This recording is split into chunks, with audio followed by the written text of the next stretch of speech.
All right, let's dive right in. Today, we are cracking open a 400-year-old cold case, maybe the biggest one in all of literature, Hamlet.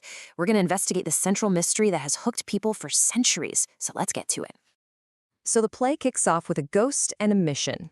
Prince Hamlet's father shows up and gives him this command. It's about as crystal clear as you can get.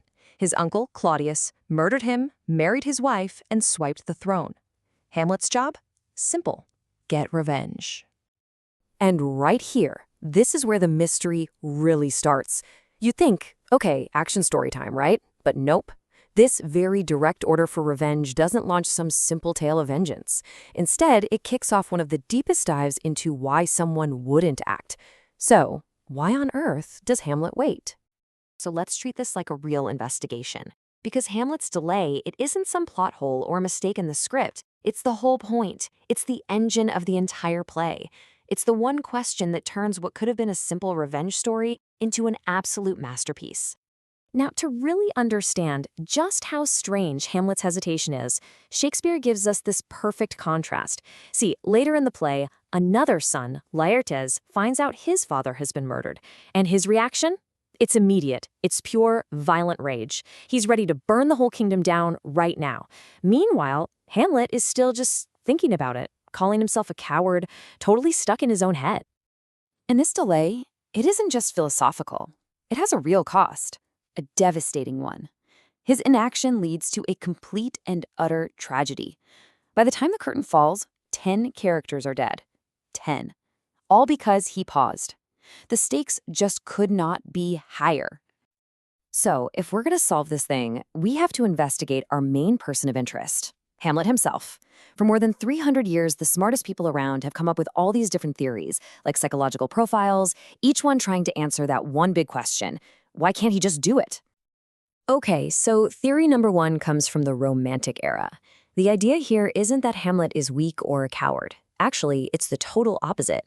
He's too good, too noble, too sensitive for the rotten world he lives in.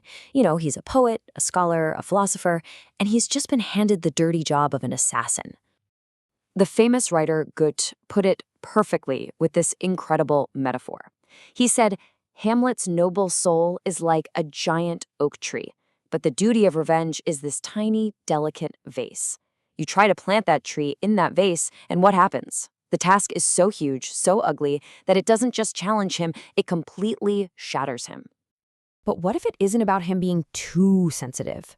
What if he's just too smart for his own good?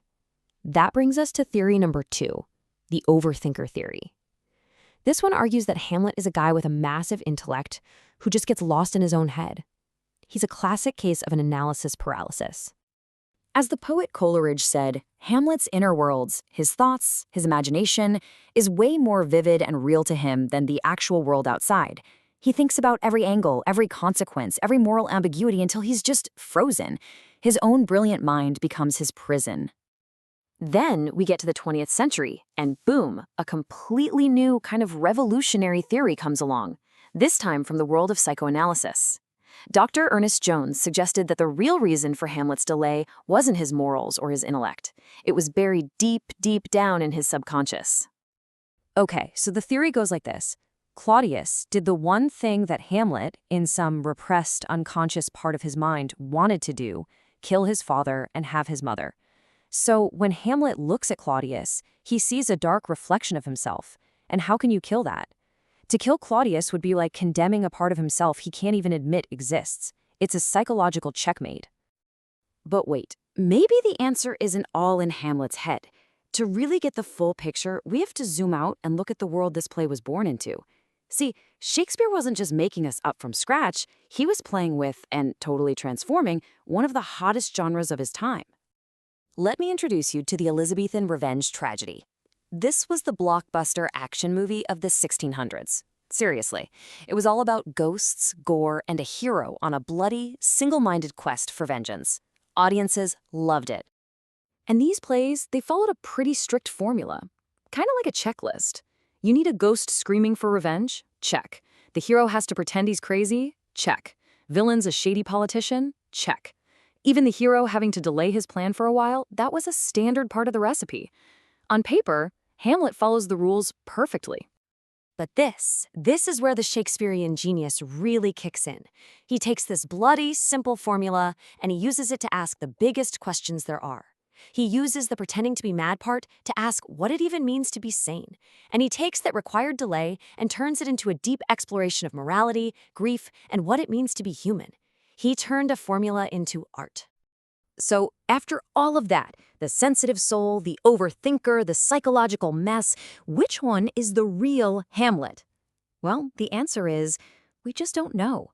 And that is exactly why this play is a timeless masterpiece. The fact that the mystery is unsolved is what keeps it so alive. Because there's no easy answer, Hamlet has basically become a mirror. For hundreds of years, other artists have looked into this play and seen their own times, their own questions, and their own anxieties reflected right back at them. For instance, in 19th century France, you get a play called Lorenziato. It's about an idealist, a thinker, who is forced into the role of an assassin and has to grapple with the moral rot that comes with it. Sound familiar? Then jump over to Russia, and you've got Anton Chekhov's The Seagull.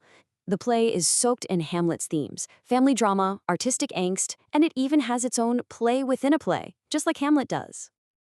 And then in the 20th century, you have Tom Stoppard's stroke of genius, Rosencrantz and Guildenstern Are Dead, which flips the whole script and explores these huge ideas about fate and reality from the confused point of view of two of the story's minor characters.